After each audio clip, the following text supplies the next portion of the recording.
Haleluya. Imana yacu ihabwe icyubahiro. Abaririmbyi bamaze kudufasha umwanya wo kuramya no guhimbaza Imana yo mu ijuru, ibaha umugisha kandi Imana ibagire neza. Nanjye ndashima Imana ko kino cyumweru ntabwo byari byoroshye. Hari amaporogaramu menshi tutashoboye kuboneka aha ngaha, ariko Imana ihabwe icyubahiro ko uyu munsi dushoboje tukaba dushobora kuza kuganira namwe ijambo ry'Imana muri iki gitondo. Muraza kumbabarira, ndafitemo inkorora, so rero mfite amazi ashyushye ari buze kumfasha kugira ngo nibura dushobore kuza kuganira. Hahandi nimuza kubona ndimo kunywa amazi inshuro nyinshi ntibize kugira ikibazo bibatera, no kugira ngo bimfashe kutaza gukorora kandi ndimo kuganira namwe ijambo ry'Imana. Haleluya, Yesu ashimwe.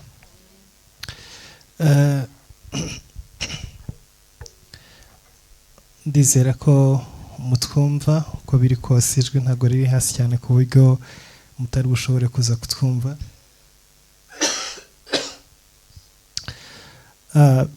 Dufite ijambo Imana dushyize ku mutima, ni ijambo rivuga ngo ukwizera kuzanwa no kureba. Haleluya.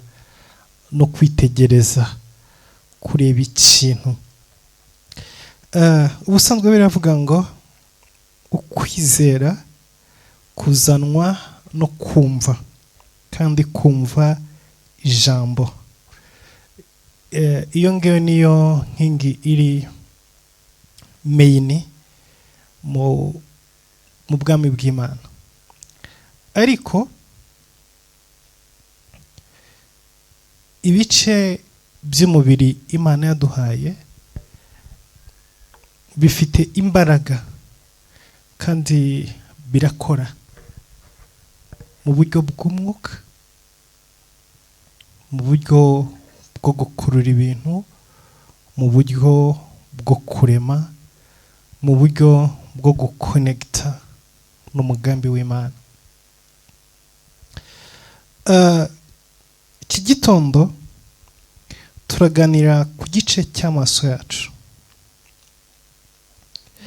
Amaso yacu afite imbaraga mu buryo bw'umwuka.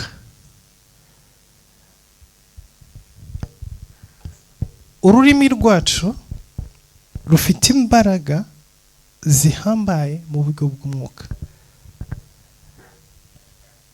Ibiganza byacu, amaboko yacu afite imbaraga zikomeye mu buryo bw'umwuka.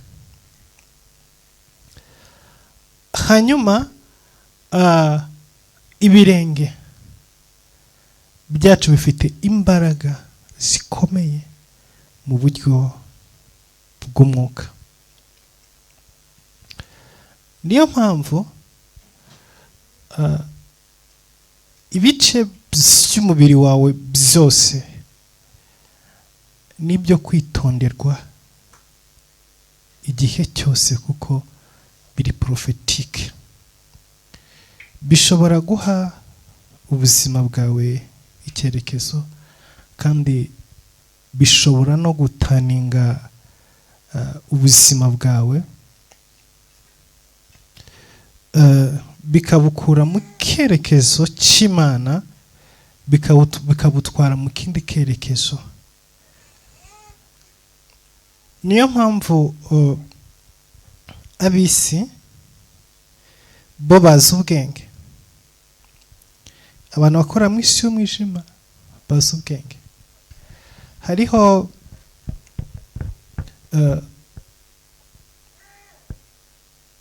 societe iri secret mu isi y'umwijima. Mwese murayizi cyangwa se murayumva. Okay, ntimuyizi ariko murayumva kuko abayizi ni bakeya. Yitwa Illuminati.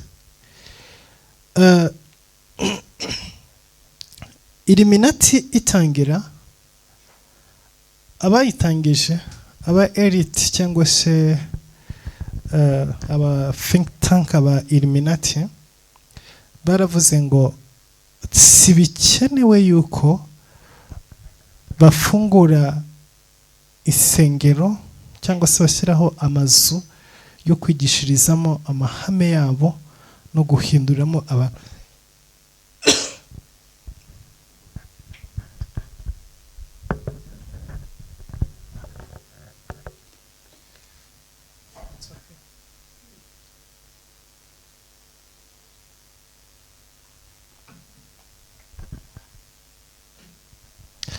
Haleluya. Baravuze ngo si ngombwa ngo ahubwo televiziyo ziri muri salo z'abantu ngo nizo podium zabo bazakoresha mu guhindura generation, mu guhindura isi no kwishyira mu cyerekezo cyayo bifuza. Kandi koko babigezeho. Aya ma TV abana birirwa bicaye imbere bareba, n'abakuru bicaye imbere bareba, ibiyatambukaho biragenda bigahindura ibitekerezo byabo, bigahindura imyumvire yabo. Uzabona akana kawe k'agakobwa kabyutse mu gitondo kambaye ijipo igera hejuru y'amavi, wenyine ntawe wigeze wambara, ariko wabonye kuri televiziyo. Ubu n'umuhungu wawe yatangiye kumanura ipataro, irimo iragenda ishaka gukoroka, bicikaguritse amavi n'ahandi hatandukanye, kiza amashanete, samute muzamusanga amatatuwaje. Ibaze ibi ngibi yabikuye he? Uyu mwana ko ntabyo yigeze mbonana. Ariko kureba kwacu, amaso yacu ahindura ubuzima bwacu. Ibyo dutinzaho amaso tureba bishyira icyerekezo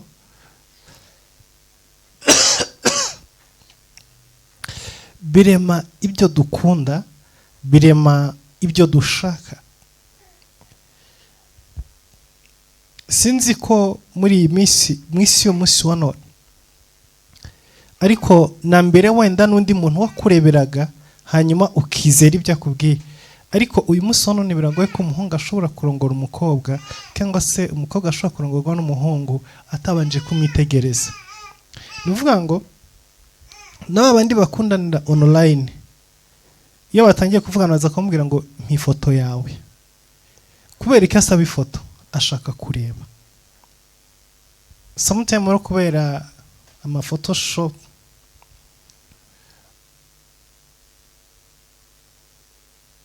Photoshop zateye, baracenjinga ukareba umuntu ukizera, mwahura ugasanga icyo wizeye gitandukanye n'icyo uhuye nacyo.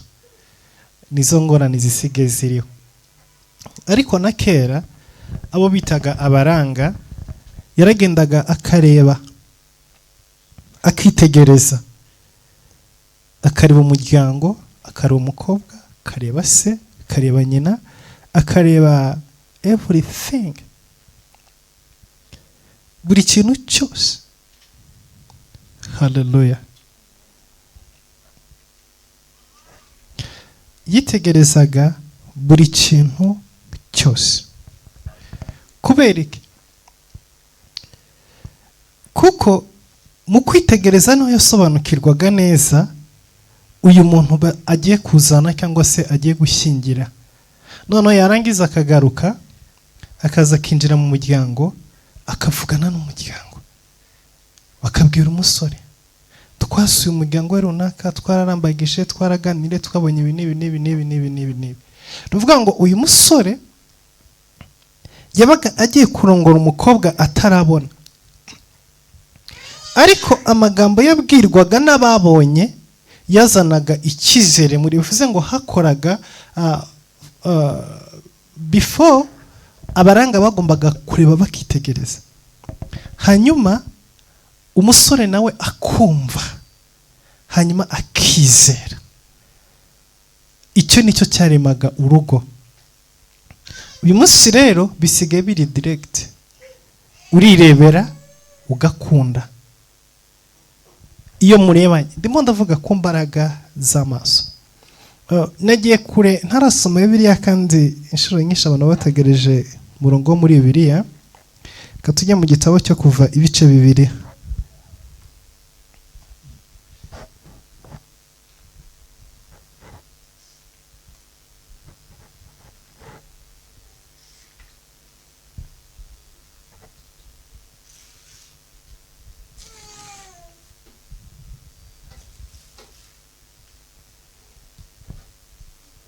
Turaza gusoma no mu Itangiriro igice cya 13 n'igice cya 15.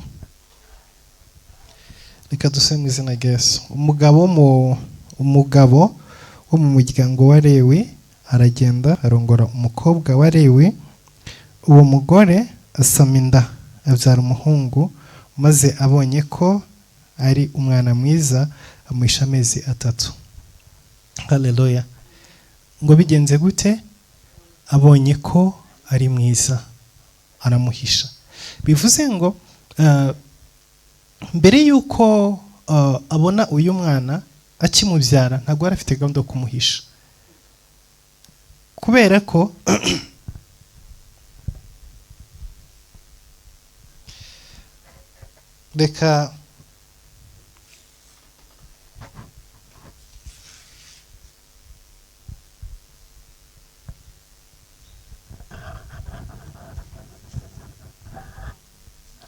reka tubanze dusome no mu Itangiriro 13:14.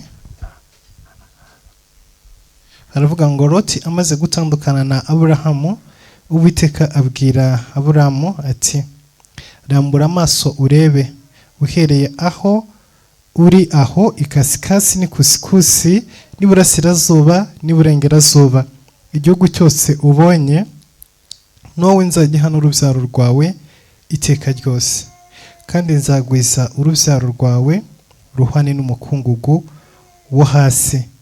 Umuntu yashobora kubara umukungugu wo hasi, urubyaro rwawe narwo rwazabarika. Haguruka ugende unyure muri iki gihugu, mu burebure bwacyo no mu bugari bwacyo, kuko ari wowe nzagiha. Aburahamu yimura ihema rye, aragenda atura ku biti byitwa imyeroni by'amamure biri i Heburoni, yubakirayo Uwiteka igicaniro. Amen. Reka dusome n'ubundi igice cya 15 cy'Itangiriro. Reka dusome duhere ku murongo wa 2. Aburahamu aramubaza ati, mwami Uwiteka uzangororera iki ko ngenda ndi incike, kandi uzazungura urugo rwanjye ari Eliyazari umunyadamasiko? Ati, dore nta rubyaro wampaye, kandi uwavukiye mu rugo rwanjye azaragwa ibyanjye.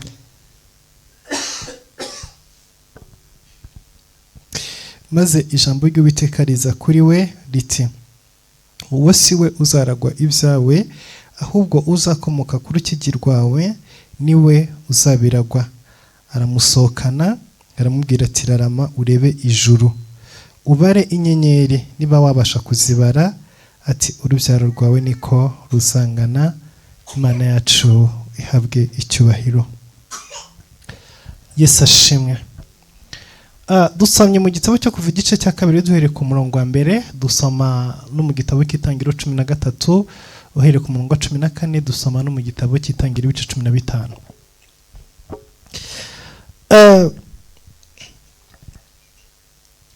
Ijambo riravuze ngo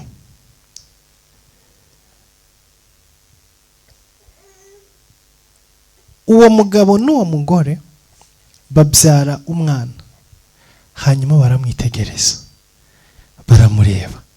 Haleluya. Ngo bamubonye babona ko ari mwiza.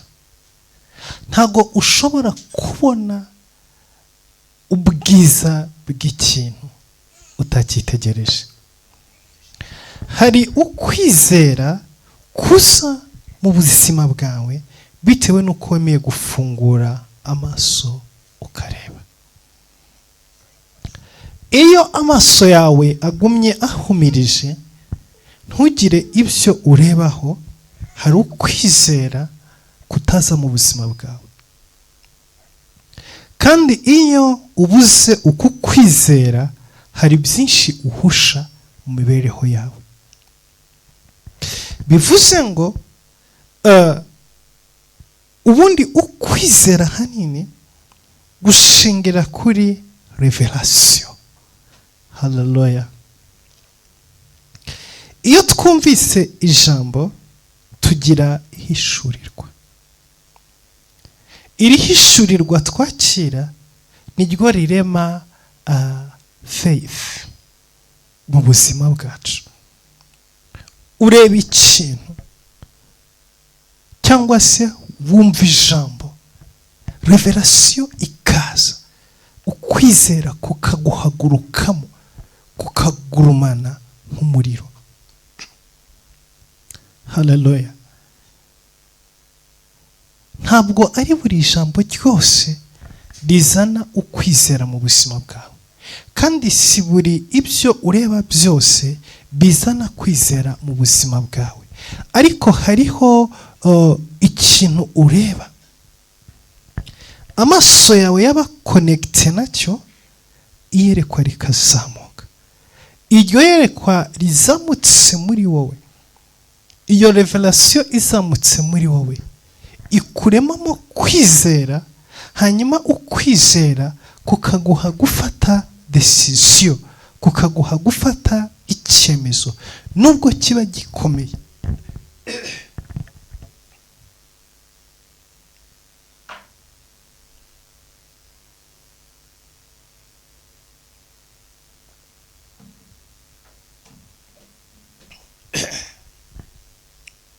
Hallelujah.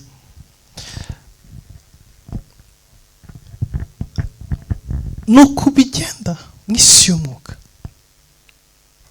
habaho circulation. iyi cycle iyo icitse duhusha umugambi w'Imana. Hallelujah. kuko umugambi w'Imana uba uri inyuma yo kureba cyangwa se yo kumva. Hallelujah.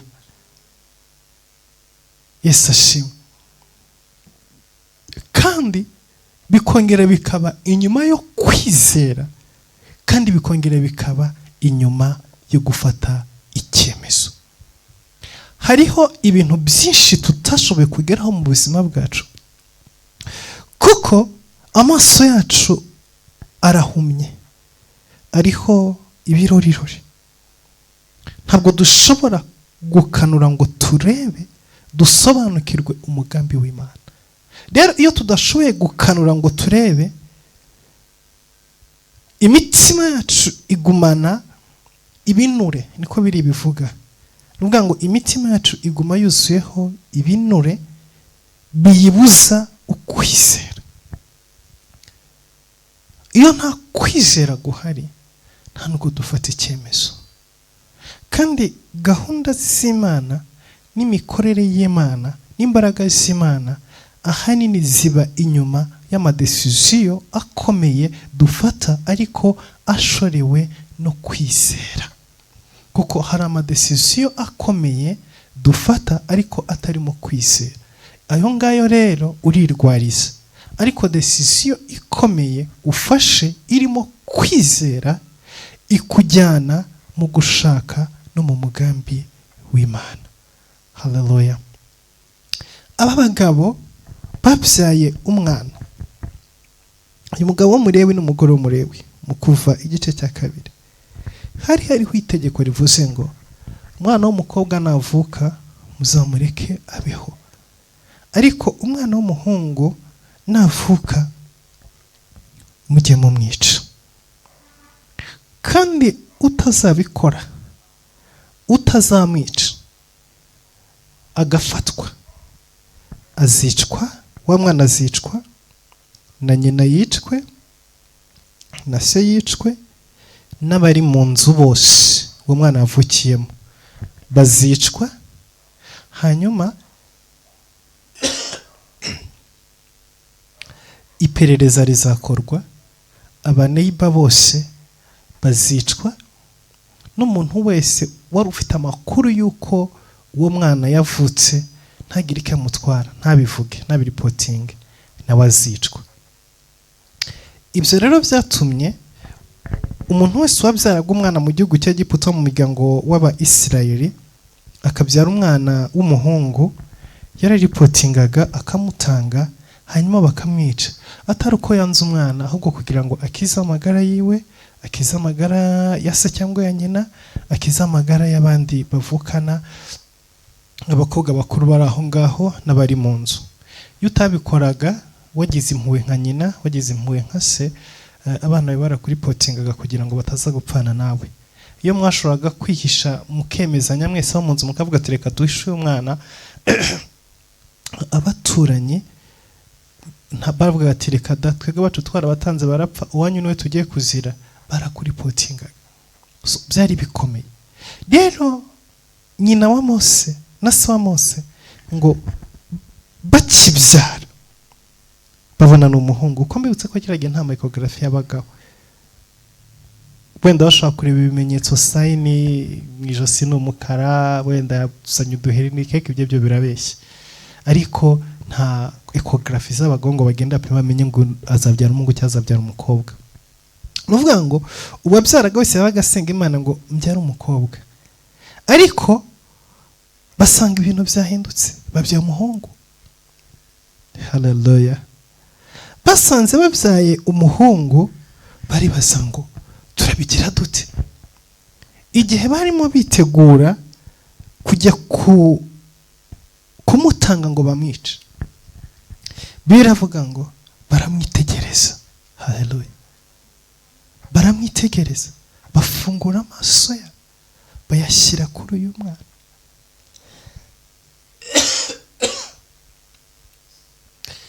Baritegereza, barareba. Mu kumwitegereza, mu kumureba, amaso yabo arafunguka. Biravuze ngo bitegereje uwo mwana, babona ko ari mwiza. Haleluya. Yesu ashimwe. Amaso yabo yarafungutse, babona ubwiza. Ntabwo ubu bwiza Bibiliya ivuga ahangaha ntabwo ari ubwiza bwa beauty, ntabwo ari ubwiza bw'uburanga, ahubwo ni ubwiza bw'ishusho y'ubumana, n'ubwiza bwo kurabagirana, n'ubwiza bw'imbaraga n'ubushobozi n'intego no gukora ibintu bihambaye byari biri hejuru y'uwo mwana. Kuko ubundi impinja zose ziba zisa neza, ziba ari nziza, ariko bamubonyemo future. Nuvuga ngo amaso yabo mu kumwitegereza babonye revelation, bagize iyerekwa. Haleluya.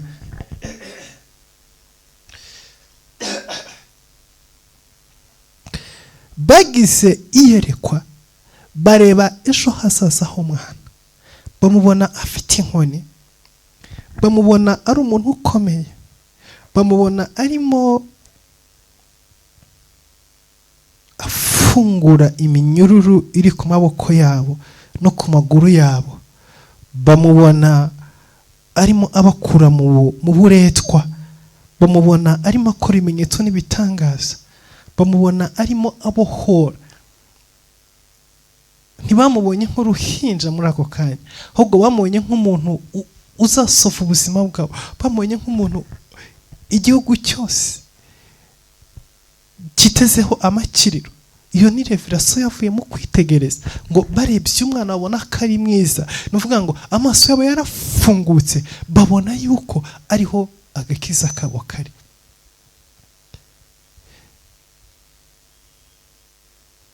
Kubera iyo revelation babonye, bibasunikira gufata decision. Haleluya. Iyo ufite iyerekwa, hari decision ufata undi muntu adashobora gufata udafite iyerekwa. Iyo ufite iyerekwa, wemera gushyira ubuzima bwawe muri risk. haleluya. Umungu ashobora kuza kukurambagiza ukamurebera muri none, ukamurebera muri uyu munsi, ariko kuko utitegereje ngo amaso y'umwuka afunguke ubone uwo ari we, warangiza ukamutera umugongo ukamusiga ukamubwira ngo no, we ntabwo beranye n'ubuzima bwanjye. Ariko mukuri usize perezida w'igihugu, usize minisitiri, usize depite, usize umucuruzi uhambaye cyane, usize umuntu uzakugeza ku nzozi z'ubuzima bwawe, usize umuntu uzakubyara abahungu n'abakobwa. So nuvuga ngo muri we harimo imbuto zizahindura isi. Iyo wemera ukajyana nawe, urubyaro rwawe rwawe kuzakomera. Haleluya. Ariko kuko amaso yawe atafungutse ngo ubone iyerekwa muri we, uramuta. Bitihise upfa gufata y'amaso yawe adafite kwitegereza no gusobanukirwa, upfa kuyora uwo ubonye kuko afite iPhone y'amaso 3 mugani wa babandi, kuko afite shanete mu ijosi iremereye ipima inusu, kuko afite amatatuwaje ari bogari ameze gutya, ugaterura. Kumbe uteruye ujyanye nawe without revelation. Nibandi ejo bazakubita amasasu mu muhanda bakaza kuguhamagara ngo ngwino uterure ryabandi ryawe ryaguye hariya ryari ryagiye gutobora banki, cyangwa se uzajya uhora ukwepana na polisi, uzajya kubwire mu gitondo tumva sheri batuvumbuye dushaka handi tujya. Bandese umva nyine mbiga ngurisha akamogi none badufashe reka turebe handi tujya kuba. Hari abantu badashobora kuba muri karitsiye igihe kirenze ukwezi, abayimutse yavuyemo yagiye ahandi. Hari abantu bameze gutyo usanga bahinduranya imijyi, ava muri yajya muri, ava muri yajya muri. Kubera iki? Kubera ibikorwa bakora byo mu isi y'umwijima, polisi bibahiga, inzego z'umutekano ziri inyuma yabo, aho bamaze icyumweru barahava bama apartment, aho binjira bagasanga intebe, firigo, buri kimwe. Bo bagira amavarisi mu buzima bwabo, niyo bahora bagendana. Akodesha inzu irimo buri kimwe cyose, we ahaha ibyo kurya agateka. Iyo hamaze icyumweru bagenza akamubwira ati bamenye aho uri. Iryo joro araza saa 7 z'ijoro agahita abwira umudamu ati urasohokera mu gikari, hari imodoka igutegereje hariya, zinga imyenda ko ntaramesa. Aho tugiye hari amazi, hari n'isabune. Hari abantu babaye muri ubwo buzima. Mwebwe ntabwo mubizi, cyenda ndabazi. Harabona ari inzi bari bameze uko nguko, ubu ntabwo nkiza, ariko harabona ari inzi bari bameze uko nguko. Yazaga akabwira umudamu ijoro ati twagiye, bakaba baragiye barirutse. Ariko wamwakiriye ute? Without revelation. Amaso yawe yararebye, uhumurirwa na parufe yiteye, ureba agashati keza yambaye n'urufunguzo na konta kazajunguje, ariko amaso yawe ntiyafunguka kugira ngo urebe ejo hazaza h'uwo muntu. Yesu ashimwe. Amaso yacu afite imbaraga mu buryo bw'umwuka zibasha guhinguranya ibihe, zikareba mu bihe bizaza. Ariko izo mbaraga ntabwo zikora igihe cyose. Niyo mpamvu dutesika, niyo mpamvu duhura n'ibibazo bikomeye cyane, kuko izo mbaraga ziri muri twe, ziba muri twe, ariko ntizikora igihe cyose. Zikora igihe cyonyine gusa twazemereye gukora. Haleluya. Iyo wemereye izo mbaraga zo mu maso yawe yuko zikora, iyo wamaze gusobanukirwa yuko amaso yawe atari ikintu gisanzwe, Yesu ashimwe. Reka nkubwize ukuri, wamaze kumenya imbaraga zo mu maso yawe, ntago upfa kureba ibintu ibyo ari byo byose. Ntago ibintu byose urebye ubitinza nk'amaso. Kubera iki? Kuko ibintu ureba byinjira mu buzima bwawe bikabuhumanya cyangwa se bikabukomeza.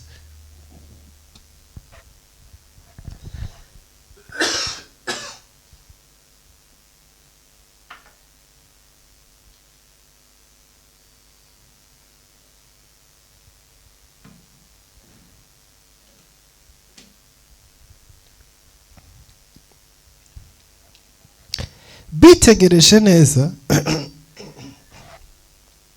bitegereje neza barebye babona uyu mwana ni igitangaza, barangije bafata decision, bafata icyemezo cyo kumuhisha, bafata risike. Ibintu byinshi dufata risike atari uko mu bigaragara mu maso y'aka kanya hari icyo ubona bimaze, ariko y'amaso y'umwuka amaze gufunguka ukabona ejo hazaza, ukabona inyuma y'icyo kintu izindi mbaraga zihari, ufata risike. Bafata risike yo guhisha uyu mwana amezi 3, birengagije ko bashobora kwicwa, birengagije ko umuryango wose ushobora kwicwa ukarangira. Ariko ikibazo si cyari uko bagomba kwicwa, kuko burya niyo wapfa ariko upfiriye ukuri. Yavuze ati it's okay, niyo twebwe twapfa ariko abazasigara bazabohoka, kubera ko uyu mwana amaso yacu arafungutse, tubona ejo hacu hazaza, tubona uwo ari we. Yesu ashimwe. Abagore benshi badafite iyerekwa babyara abana cyangwa se asama inda, akavuga ngo mfite abana benshi, mfite abana 5, iyi nda ya 6 rwose ntawe nayijyana, reka ngende nyivanemo. Kubera iki? Amaso ye warahumye. Iyo amaso yaza kuba afunguye, wasanga ngo agiye kuvanamo ari Imana yandikiye ko cyari yahawe ufunguzo rw'ubuzima bw'umuryango wose, ari wabo bavukana bose n'abo yabyaye bose n'umuryango wose uzakira kubera uwo mwana. Rega ndakubwiza ukuri, kubyara abana 10, 20, 30 bivuze ngo ufite imbaraga cyangwa se urashoboye cyangwa se umuryango urakomeye. Oya, uzasanga ufite abana 7 ariko usange umwe muri bo niwe bose bagenderaho, abandi bose baraho ngaho, ahubwo no kurya no kunywa no kwiga no kugira ibindi bakora bategerezwa guhanga amaso wa wundi. Ise n'umwe,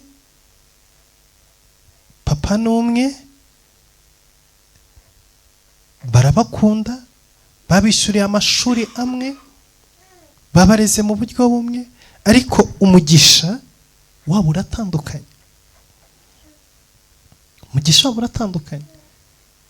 Usange abana ni 8 ariko umwe muri bo niwe ubatunze, niwe ubagaburira, niwe ubashakira amasoko, niwe bashakira ibyangombwa, niwe ugenje gute, niwe ubaha amazu yo kubamo, kandi baravukana. Sometimes ugasanga ni nawe mutoya, hari usanga atari nawe mfura, hari usanga atari mfura rwose, ugasanga ni umuhererezi. Hallelujah. Ugasanga ni umuhererezi, ugasanga ni mutoya. Reka wenda mvuge urugero rw'umuntu umwe muzi uri populaire muri uyu murimo w'Imana. Murazi umugabo witwa Apotre Paul Gitwaza? Wabona umuhererezi? Siko bimeze?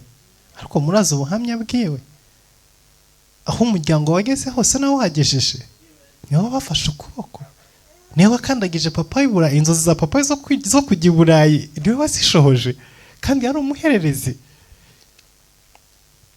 Murabizi baramuye bakora muri ministeri Imana yamuhaye.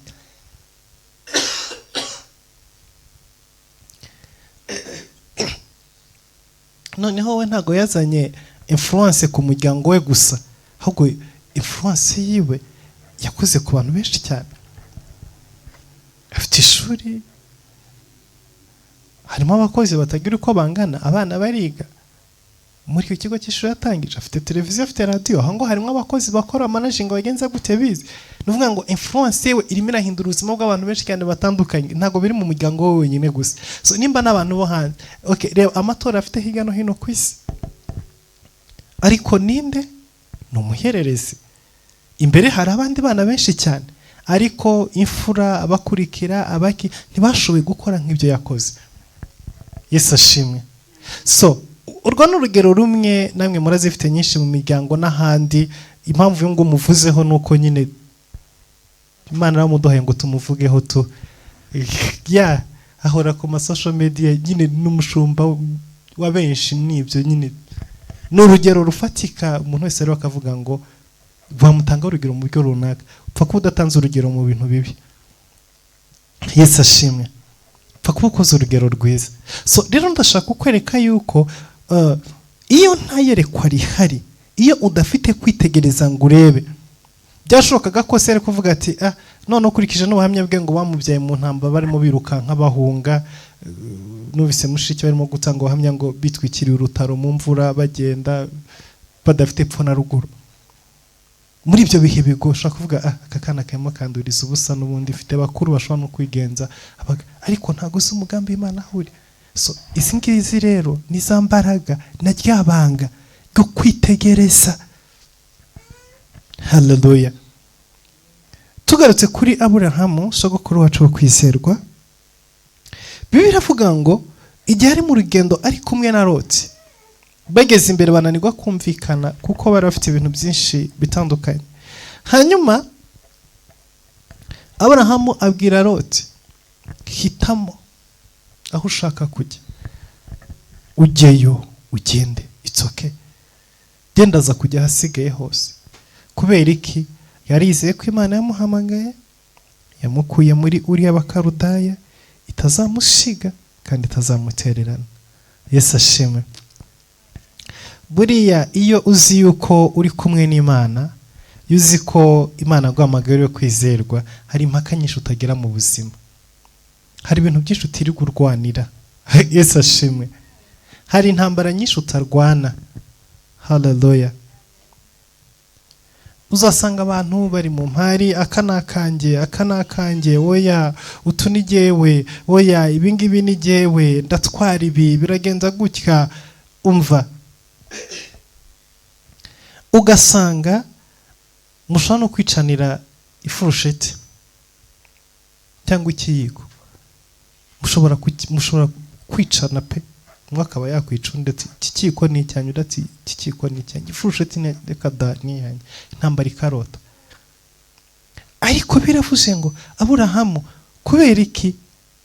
Twara byose, I know, ntabwo umugisha wanjye uri mu byo ntunze, ntabwo uri mu biri imbere yanjye, umugisha wanjye uri muri ge, umugisha wanjye ngendana nawo, aho najya hose, aho narara hose, aho nakandagira hose, umugisha uransanga.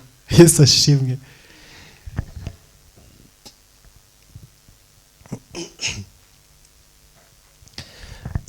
Ndakunda kubabwira ngo Imana yafashe Aburahamu imuvana ku rwego rwo kugira umugisha, imushyira ku rwego rwo kuba umugisha. Haleluya. So iyo wavuye ku rwego rwo kugira umugisha ukagera ku rwego rwo kuba umugisha, hari intambara utarwana, hari akavuyo utabamo, hari ibintu udaharira nabyo. Yesu ashimwe. Yego ntibivuze ngo twangize ibyo dufite, ntibivuze ngo dutakaze ibyo Imana yaduhaye.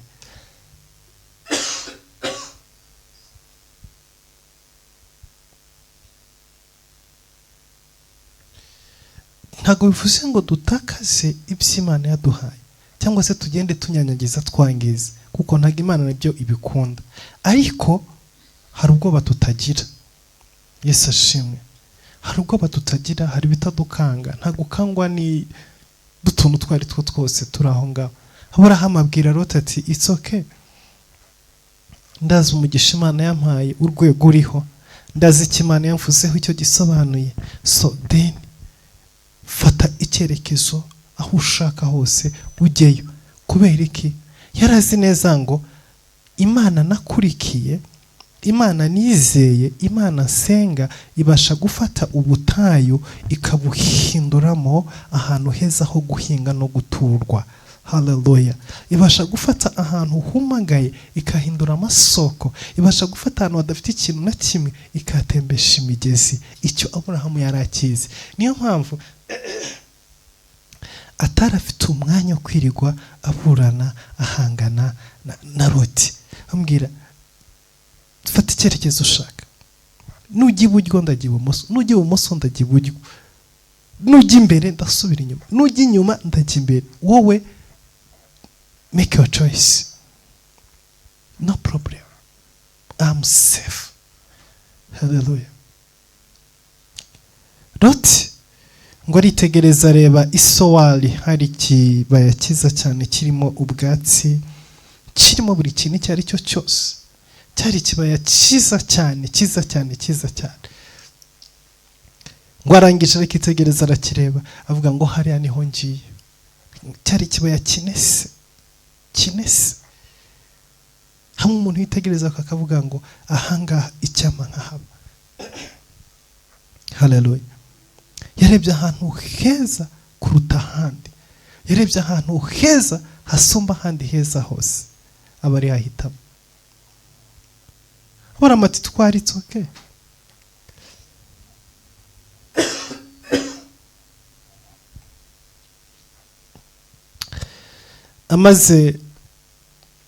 amaze kugenda, Aburahamu asigara ategereje Imana. Haleluya. Arahagarara arindira ko Imana iri buze ikamubwira aho yerekeza. Hanyuma biravuga ngo Aburahamu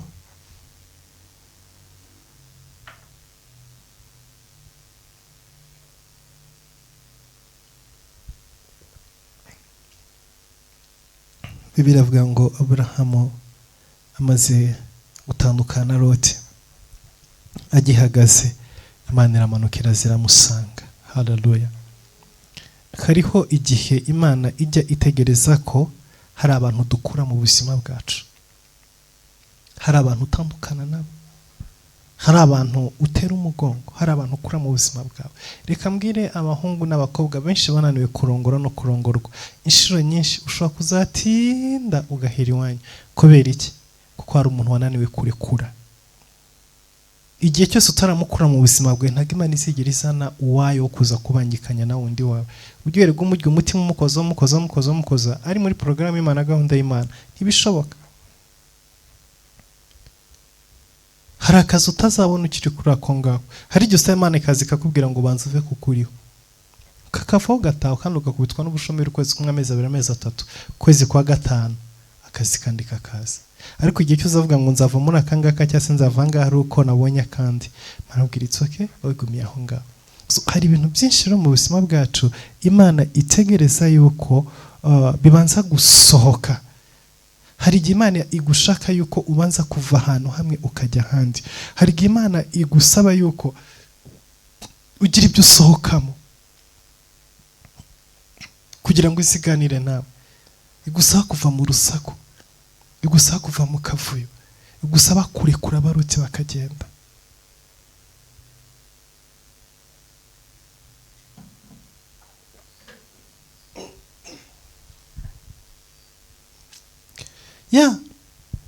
Hari ibintu wihambiraho ukabigumamo, Imana ikabikurindiramo gusa tu, ariko akaba nta yindi change, nta yindi mpinduka ushobora kubona mu buzima bwawe. Bitewe n'iki? Hari ibyo washyize mu buzima bwawe wanga gutandukana nabyo. Kuko nureba Imana ihamagara Aburahamu yambwiye ngo siga so na nyoko n'umuryango wa so wose, hanyuma uze tujyane mu gihugu nzakwereka. Hanyuma Aburahamu icyo yakoze ni kimwe, yarebye se w'umupfakazi aravuga ati sinagusiga. Arangije aramuza, areba Loti mwene se wabo, nawe yari imfubyi, nawe amugirira impuhwe, avuga ati uriya nawe sinamusiga. N'abarangije arabikorera, arabazana. Kandi we yagiye azi yuko yumviye Imana, ariko Imana iramwihorera tu, ajyana nabo. Aragenda azengurukana nabo ahantu hose, Imana itaramuha gakondo, itaramuha igihugu. Arazenguruka aho bigeze kubera kuzera mu butayu no kuba mu bibazo n'icyo batangira gushwana. Buriya urimo kuzengurukana n'abantu mu butayu, mushwana mutangana. Kuko nyine haba hari impamvu nyinshi zituma mugomba gushwana kandi nta n'icyo mupfa. Bananirwa kumvikana kubera iki? Barimo barazengurukana mu butayu na bose nta gakondo bagira, ntaki. Imana nawe yabihoreye kubera iki? Sicyo Imana yamubwiye igihe yamuhamagaraga. Aho bigeze abonye intambara zibaye nyinshi zimurembereye, Aburahamu ambwira ati it's okay, nemeye guseda, fata icyerekezo ushaka. Loti amaze kugenda, biravuga ngo Imana none iraziramusanga, iramubwira ngo fungura amaso yawe urebe. Haleluya. Turimo turavuga kwizera kuzanwa no kureba. Fungura amaso yawe urebe. Ikusikusi ni kasikasi. Haleluya. Ikusi no majyepfo, ikasikasi no majyaruguru, iburasirazuba n'iburengerazuba. Fungura amaso yawe urebe. Ikusikusi ni kasikasi, iburasirazuba n'iburengerazuba, hanyuma witegereze urebe. Aho amaso yawe ari bugere hose ndahaguhaye. Haleluya. Mose yakijijwe n'iki? Yakijijwe nuko ise na nyina bamwitegereje. Kumureba, kumwitegereza nibyo byarokoye ubuzima bwe. Nibyo byatumye aba icyo Imana yamuremeye kuba cyo. Aburahamu yabonye gakondo gute? Bibiliya iravuga ngo aho ugeza amaso. Bivuze ngo amaso ya Aburahamu niyo yamushyiriyeho urugabano. Ntabwo ari Imana yamubwiye ngo igihugu cyawe kizagarukira hano. Aho amaso yashoboraga kureba, aho yashoboraga kugera, niho umugabane wa Aburahamu wagombaga kuba. Hanyuma namubwira ati ndabizi ushobora kwitegereza, hanyuma amaso yawe agatangirwa n'imisozi, ukareba kure umusozi ukareba n'uyu nguyu bikagarukira aho ngaho. Kandi agahuka kawe kaba gatoya. Rero amaso yawe agiye gukorana n'amaguru yawe. Haleluya. Ubu ngubu nguhaye misiyo yo gutambagira igihugu cyose. Aho uri bukandagize ikirenge hose, aho uri bukandagire ukahabona hose, haraza kuba ahawe n'urubyaro rwawe.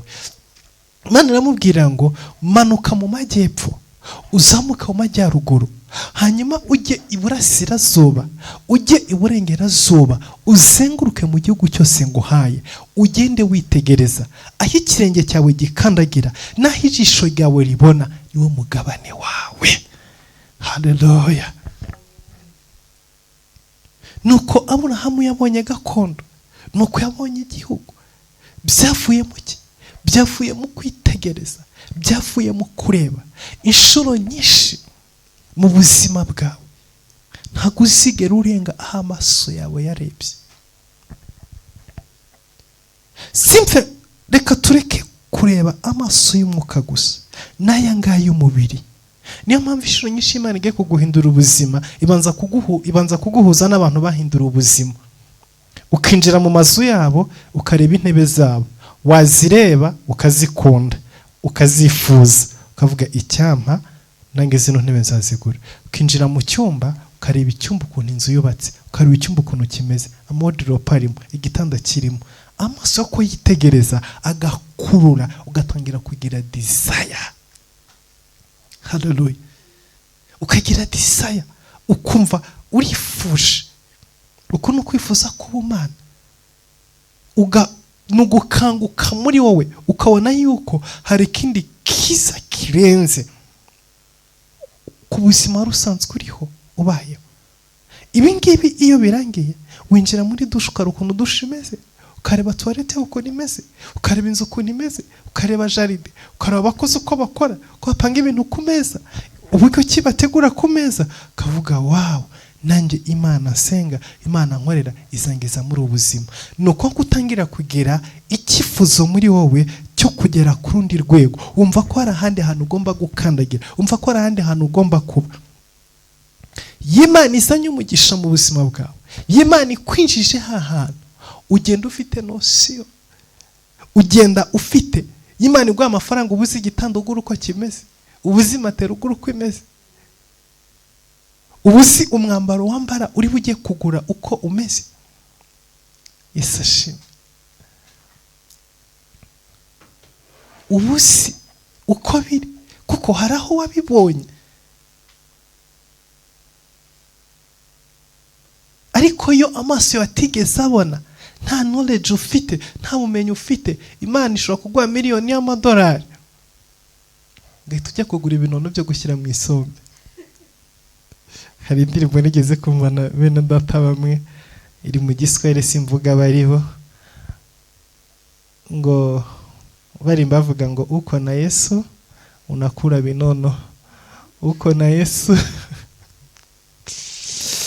No kuvuga ngo okay, wenda bo muri karita zabo ibinono ni ikintu gikomeye cyane kuri bo, ariko mu ndirimbo zabo, kandi aho ngo ni mu rusengero, bari mu cyumba cy'amasengesho rwose, korari nziza yaririmbye rwose, ibintu byagenze neza. Amatara nako iyo uri kumwe na Yesu urya ibinono, uri kumwe na Yesu urya indagara, uri kumwe na Yesu wambara igitenge cyiza, uri kumwe na Yesu. Niyo ndirimbo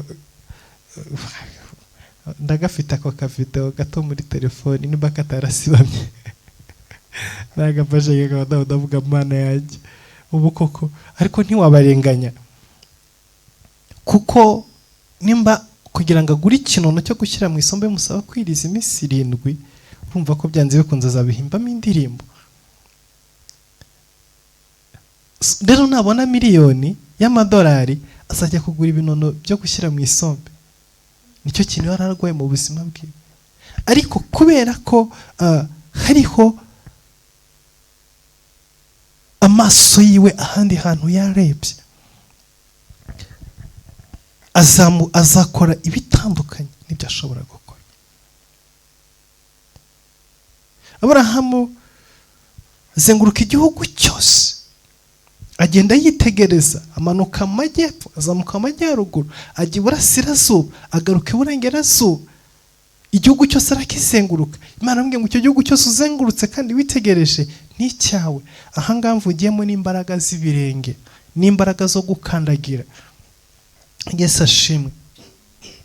Buriya iyo uzi neza uburyo cy'ibirenge byawe biri prophetique, nta gupfa kugenda amazu y'abantu bose ubonye, nta gupfa kugenda amakaritsiye yose ubonye. Haleluya. Ntabwo ushobora gusohoka ujya ahantu utazi, utamenyera, utasengeye ibirenge byawe, kuko winjira mu nzu y'umuntu wayikandagiramo, imigisha yose bakayigutwara neza burundu. Haleluya. Iyo uzi imbaraga ziba mu birenge, ntabwo ari gutizanya abantu inkweto, urukweto rwawe uruvanamo ndarwambara, urundi aruvanamo ndarwambara, ntibibaho. Kubera iki? Kuko hari imbaraga ziba mu gukandagira ahantu, hari imbaraga ziba mu kureba. Yesu ashimwe. Uzarebe hari ibintu byinshi. Iyo wagiye ku isoko cyangwa se ahantu ukagenda ukitegereza, kamukozi Imana mwegeze kuduha ubuhamya, yaragiye mu iduka,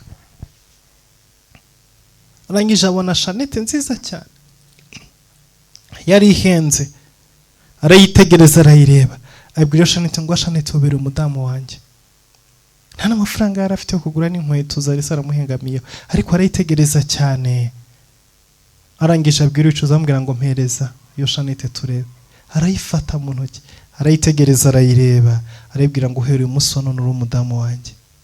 Arangije ngo yisubiza hari, arangije arigendera. Yararangije kwatura, kuko yarasobanuka imbaraga zo kureba icyo ari cyo. Rimwe bagenda kwigisha ahantu ajyanye n'umudamu wiwe, ahageze amavuta aramanuka, ubwiza bw'Imana baramanuka, umudamu aturuka hari, araza vanamo ishanete yari yambaye, yambika madamu wa pasiteri. Uwo mugabo agiye kureba asanga niya shanete yabonye mu iduka. Haleluya. Mu kwitegereza, we ntiyari afite amafaranga yo kwigura, ariko amavuta yari amuriho. Haleluya. Yahagurukije undi muntu uzayitanga, aragenda arayigura muri shopu, azi ko we ayigura, cyangwa se n'umugabo wayiguze azi ko ayigura umugore wiwe, simbizi. Noneho ku cyumweru Imana imukonegitana, baramwemvita, aragenda n'umudamu wiwe, abwirije amavuta amanutse, baza kwambika umudamu w'ishanete, bamuhaho gift. Ni yindi yitegereje yarebye. Haleluya. Hari abantu benshi bagiye bubaka inzu ahantu mu makaritsiye, akagenda akahagarara akitegereza, akabura akavuga ngo nge nzatura ahangaha kandi nzashyirinza ahangaha. Igitondo kimwe akabona ikibanza cyo bakamuhamagara ngo hano hari inzu igurishwa. Ndafite umusista wanjye, ntabwo ndibuze kumuvuga.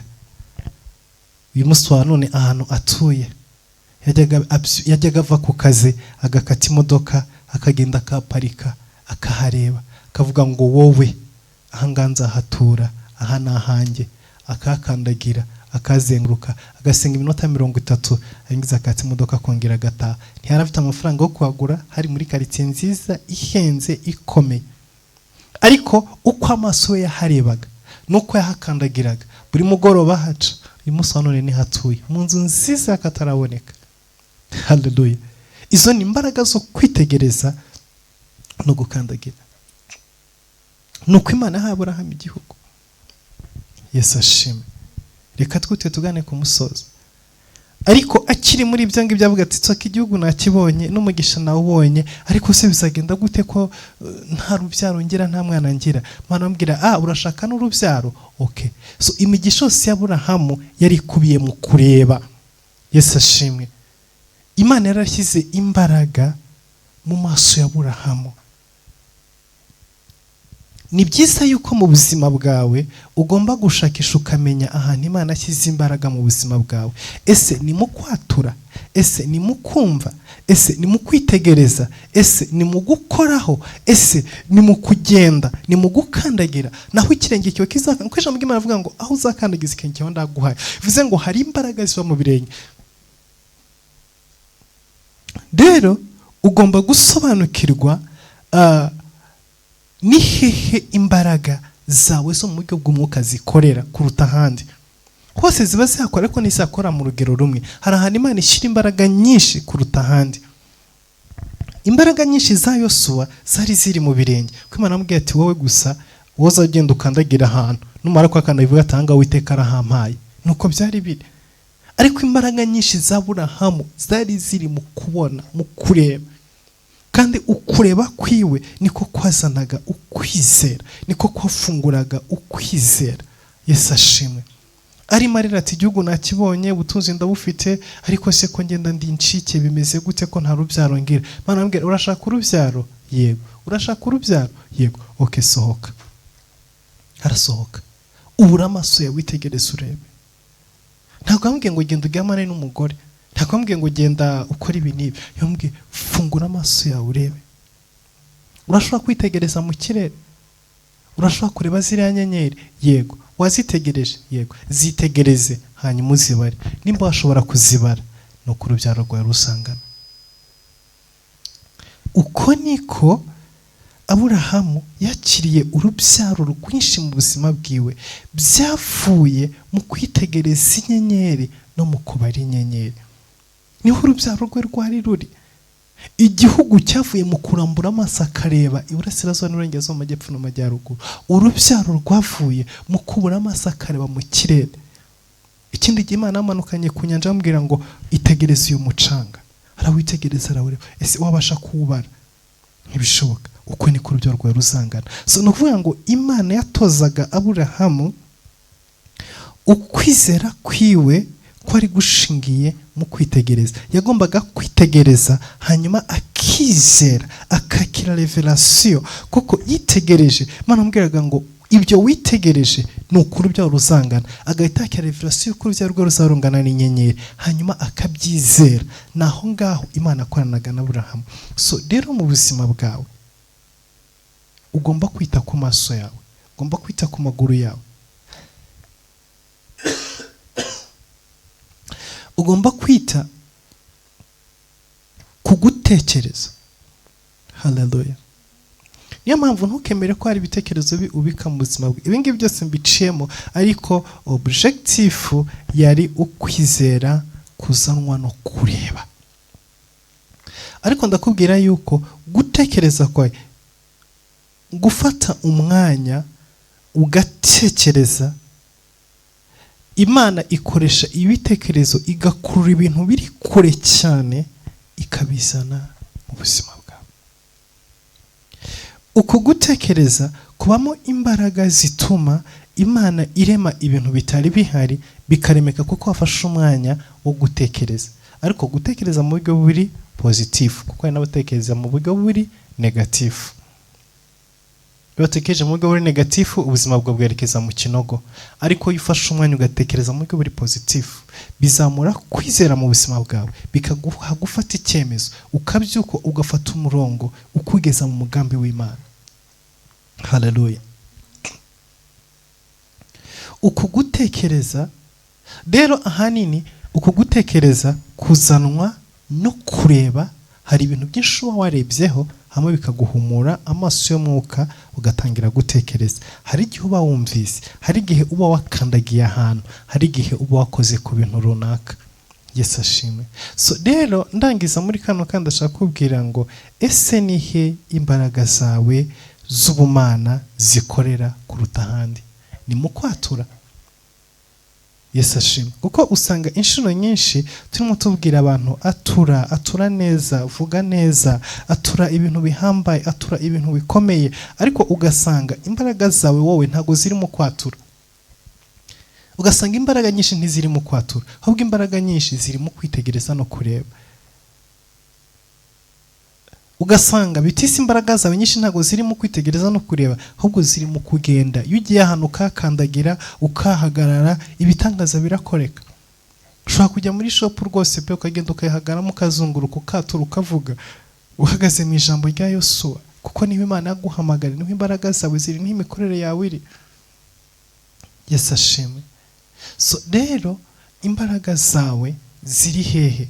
Ariko uyu munsi twaganaga ku ijambo rivuga ngo kwitegereza, ukwizera kuzanwa no kwitegereza, ukwizera kuzanwa no kureba. Haleluya.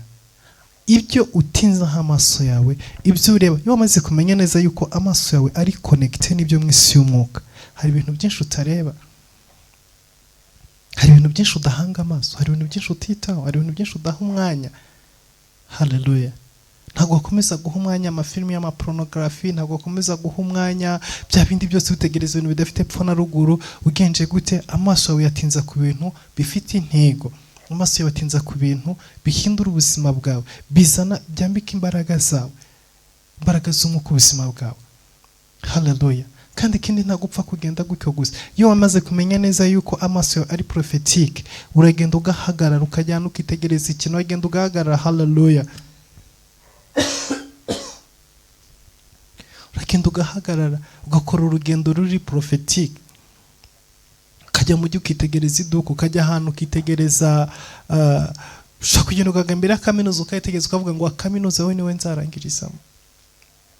Ndibuka igihe najyaga muri kaminuza, hari kaminuza imwe najyaga ncaho nkiga muri segonderi, nangiza nkajya mbere nkahiteza nkavuga ngo ahangaha niho nzakomereza kaminuza. Kandi koko niko byagenze, none nakomereje kaminuza.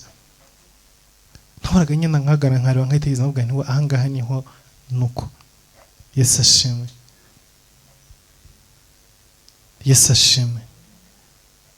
So rero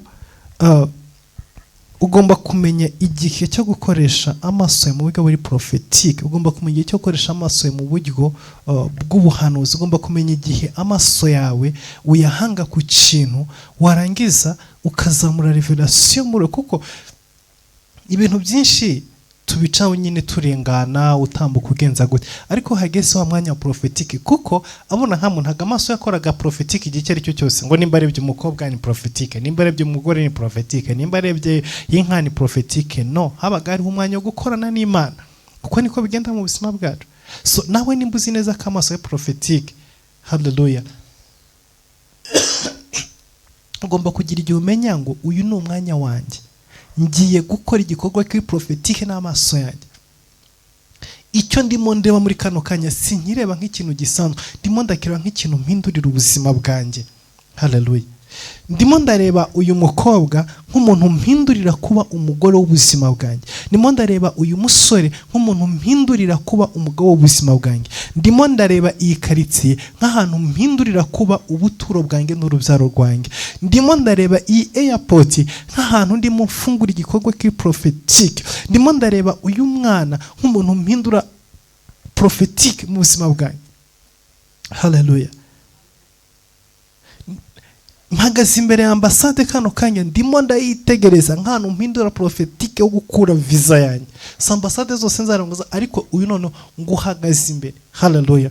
Ndimo ndareba iyi company, ndimo ndareba aka kazi nk'ahantu prophetic ngomba gukura akazi. Haleluya. ndimo kureba umukoresha wawe. Hari umuntu ukwitegereza, kandi abantu bo mu isi y'umwuka barabizi, bazi imbaraga za mu maso. Arakwitegereza akakureba, akavugana mu isi y'umwuka, agahindura icyerekezo cy'ubuzima bwawe, akagutegeka iyo werekeza n'iyo uva n'iyo ujya, bigendeye mu kukureba gusa, kuko ari revelation igeze hejuru y'ubuzima bwawe. So rero uyu munsi wa none ngana ku musozo, reka nkubwire ngo amaso yawe ni ikintu gikomeye cyane mu isi y'umwuka, ashobora guhindura icyerekezo cy'ubuzima bwawe, icyerekezo cy'umuryango wawe, icyerekezo cyawe, icyerekezo cya benshi, binyuze mu kwitegereza, ugakoresha imbaraga ziba mu kwitegereza. Nukora izo exercice uzasanga revelation ikurikirana ikintu wahanze ijisho cyane, ikintu witegereje cyane, ikintu warebyeho cyane, hari revelation izagikurikira. Hallelujah. Iyo revelation rero itiguha imbaraga zo gufata icyemezo. Imana bagire neza. Reka tugana ku musozo, dukorere Imana, dutange amaturo yo gushyigikira umurimo w'Imana, gushyigikira ubwami bw'Imana, gushyigikira ministeri, gushyigikira ivugabutumwa.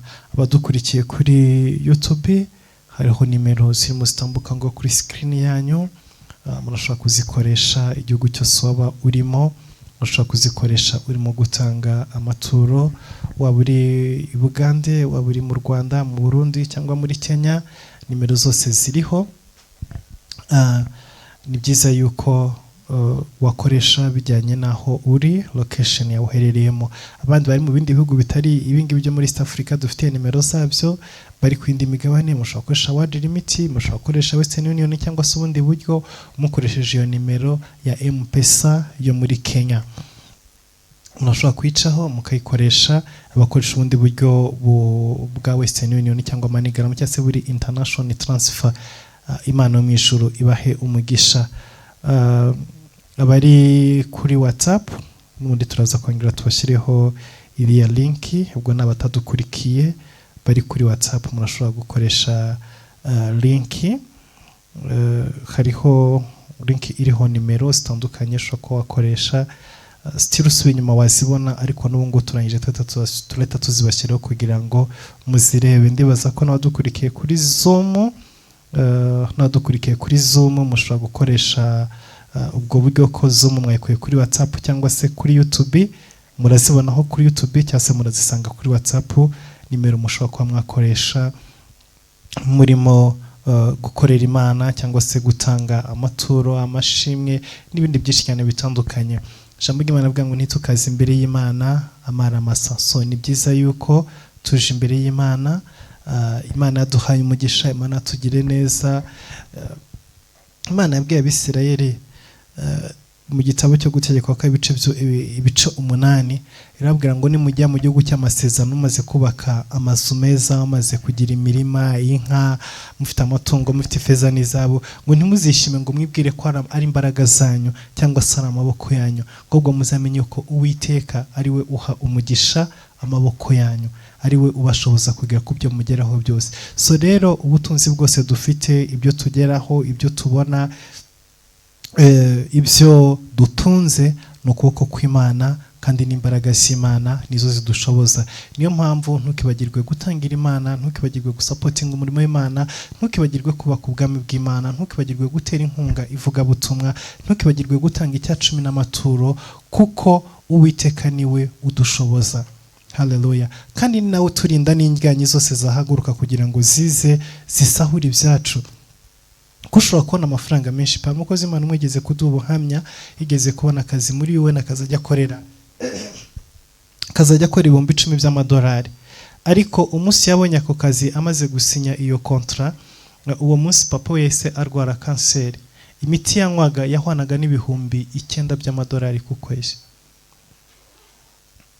Amafaranga yose akaspendinga akarangira neza burundu, ukwezi kugashira afite ari muri minus, akanaguza, ananirwa gutunga umuryango, ananirwa gutunga abantu bose, kandi akora muri we $10,000 by'amadolari. Amafaranga akagura imiti, akajyana mu examen, akagenza gute, akavuza se na nyina arwariraho, agenje gute. Umunsi akazi kahagaze, umunsi papa we yapfuye n'akazi kahise gahagarara, bivuze ngo imyaka yamaze arimo gukora yose yabaye impfabusa. So ushobora kubona amafaranga menshi, ushobora kubona amafaranga menshi ko ufite position nziza, ariko y'Imana itakurinze indyanya, Satani araza akicara agasahura amafaranga kuva ku rya mbere kugeza ku rya nyuma.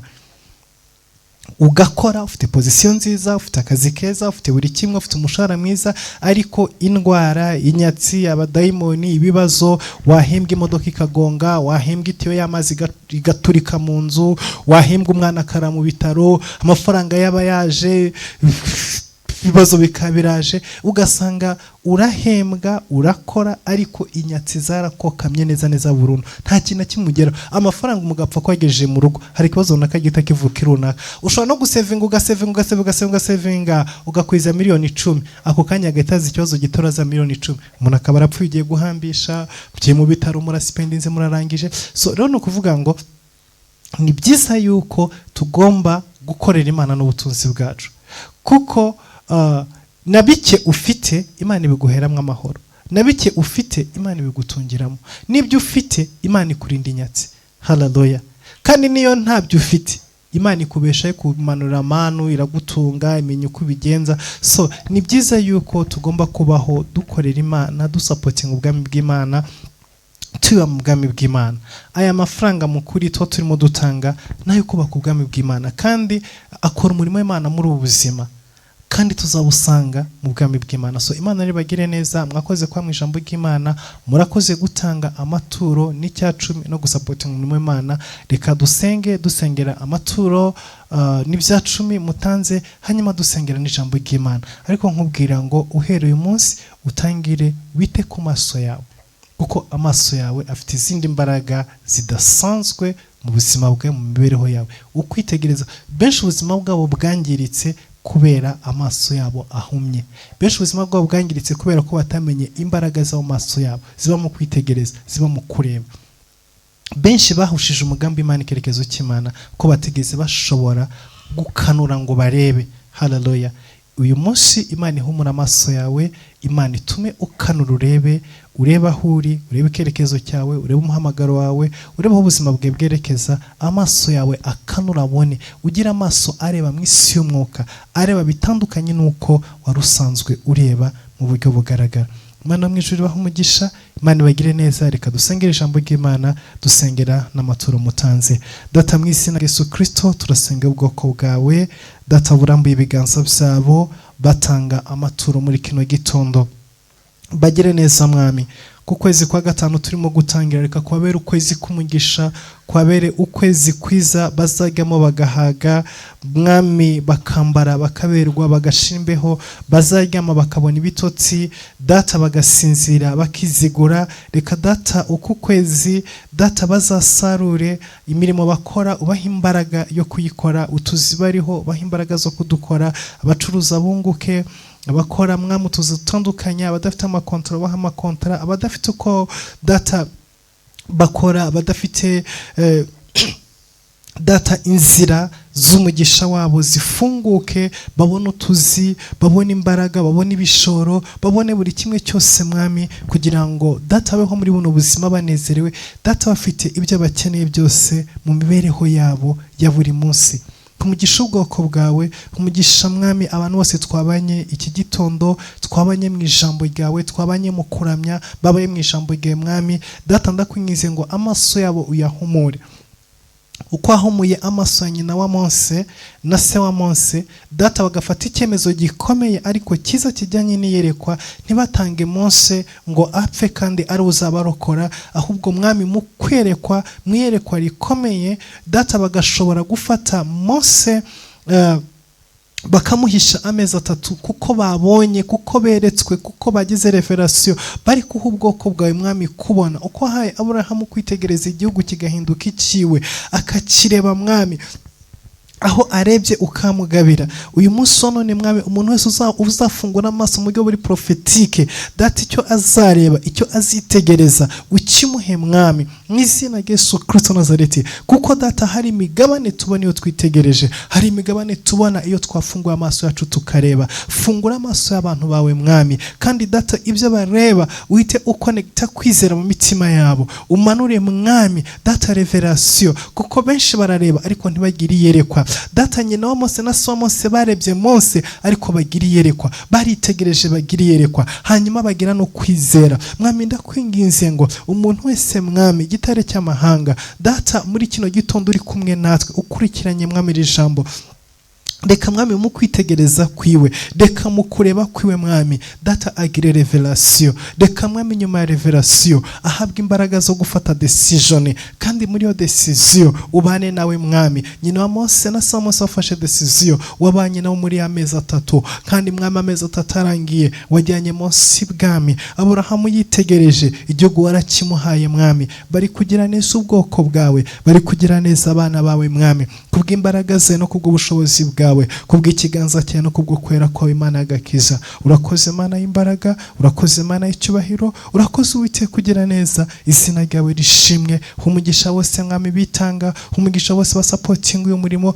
umugisha wose bakora ijoro n'amanywa mwami, kugira ngo dushobore gukomeza kugukorera. Ubibuka ubagirire neza, ubafungurire imiryango y'uburyo bwose data, ujye uhora ubahaza ubuntu bwawe. Urakoze mwami, tukweretse icyumweru cyose tugiye gutangira.